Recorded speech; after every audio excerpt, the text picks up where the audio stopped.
Informasi pertama di rumah pilkada, saudara anggota Komisi 2 DPR RI, Masinton Pasaribu mengeluhkan ia yang tidak bisa mendaftar sebagai calon bupati di Tapanuli Tengah kepada KPU RI.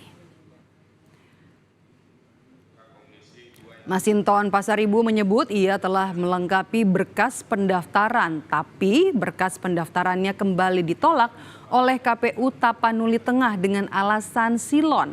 Masinton pun meminta KPU mengambil alih kebijakan dari KPU Tapanuli Tengah lantaran Masinton meyakini pendaftaran yang ia lakukan sudah sesuai dengan kriteria. Sebelumnya PDIP mengutus Masinton untuk maju di Pilkada Kabupaten Tapanuli Tengah demi menghindari calon tunggal. Apa kalian ini? Gimana nggak rusaknya apa ini? Pelaksanaan pemilu demokrasi ini kita rusak secara prosedural. Prosedurnya aja kita rusak, gimana kita menemukan demokrasi yang substansi dan hakiki kepada rakyat ini? Kebrutalan ini dimulai oleh penyelenggara. Dan itu terjadi hari ini.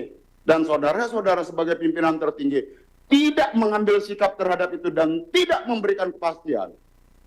Pekerjaan apa kalian dibayar triliunan anggaran tadi, berapa puluh triliun itu?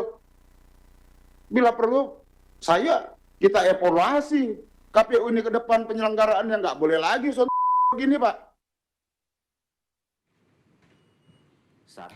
Rapat yang dipimpin oleh Ketua Komisi 2 DPR RI Ahmad Doli Kurnia berjalan hingga dini hari. Dalam rapat, Doli menyampaikan kesimpulan sementara bahwa pelaksanaan pilkada jika kota kosong menang, maka pemilihan gubernur dan wakil gubernur, bupati dan wakil bupati, serta wali kota dan wakil wali kota diselenggarakan kembali pada tahun berikutnya, yakni di tahun 2025.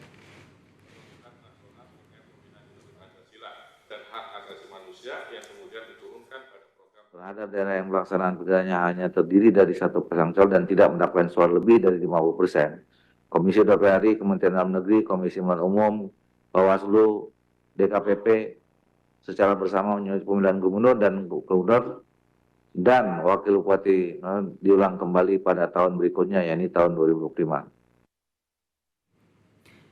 Informasi lebih lengkapnya saudara dari Gedung Parlemen sudah bersiap ada jurnalis Kompas TV di sana, Valentina Sitorus. Valen, rapat Komisi 2 dengan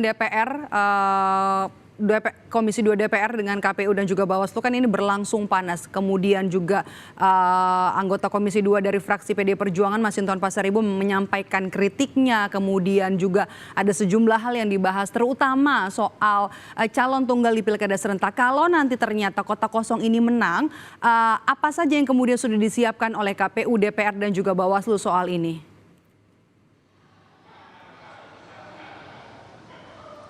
Iya, selamat sore Meidop dan juga saudara. Sebenarnya sebelum simpulan sementara ini muncul dan dibacakan oleh pimpinan sidang, dalam hal ini adalah Ahmad Doli Kurnia, terkait adanya kesepakatan bahwa pilkada ulang apabila salah satu pasangan calon ini mendapatkan suara tidak lebih dari 50%, maka akan dilakukan pemungutan suara ulang ini di tahun berikutnya atau di tahun 2025. Tapi sebelum kesepakatan ini muncul, sebelum kesimpulan sementara ini muncul, begitu ya, sebenarnya dari KPU sendiri yang diwakilkan oleh Komisioner Idam Holik ini memberikan dua opsi. Selain yang pertama adalah tadi yang saya sebutkan menganut dari pasal 54D Undang-Undang Nomor 10 Tahun 2016 yang akan dilakukan pemilihan ulang di tahun 2025 atau tahun depan setelah nanti pemilu dilakukan pada tanggal 27 November 2024. Ini juga ada opsi kedua, yakni merujuk kepada pasal 3 ayat 1 Undang-Undang 8 tahun 2015 yang menyebutkan bahwa pilkada ini dilaksanakan setidaknya tetap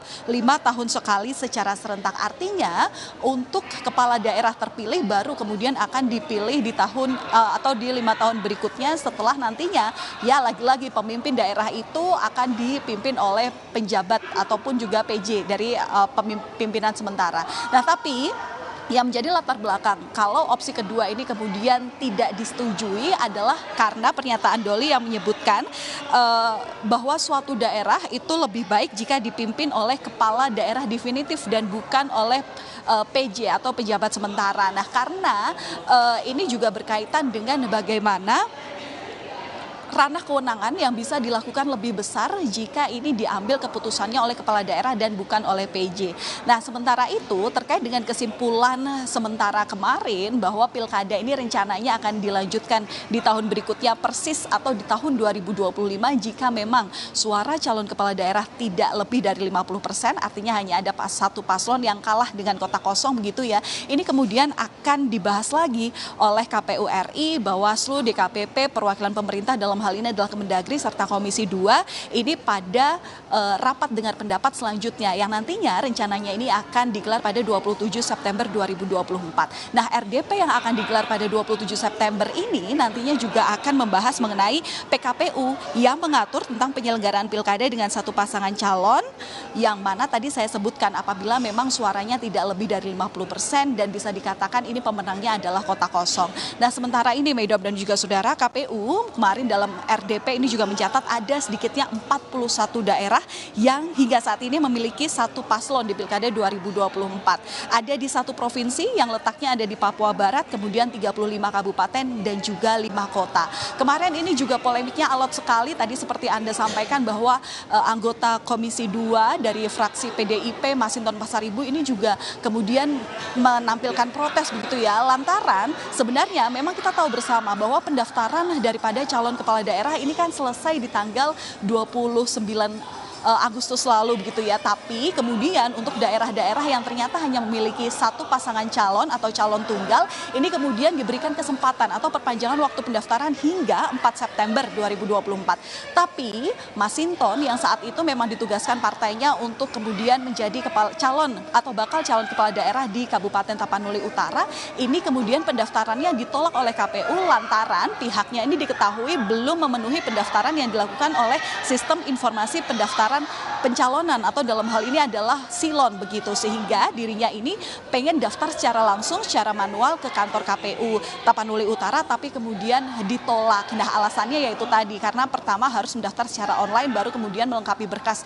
secara manual. Nah, ini kemudian yang menjadi protes, kenapa hal ini kok tidak bisa diterima oleh KPU daerah secara dinamis begitu ya, padahal pendaftaran yang saat itu dilakukan perpanjangan hingga 4 September itu sebenarnya sudah sesuai peraturan perundang-undangan tentang pendaftaran pilkada. Nah, ini kemudian yang nanti juga akan berlanjut dibahas melalui PKPU yang nantinya akan dibahas ulang tanggal 27 September 2024. Seperti apa proses ataupun juga keputusan daripada ihwal peraturan KPU ini, ya otomatis nanti kita akan menunggu di situ karena keputusan finalnya daripada daerah-daerah yang hanya memiliki calon tunggal ini kemudian keputusannya seperti apa apabila suaranya nanti ternyata tidak memenuhi 50% akan dibahas pada tanggal 27 September itu. Maidop. Oke, baik, terima kasih jurnalis Kompas TV Valentina Sitorus dari Gedung DPR MPR Senayan, Jakarta.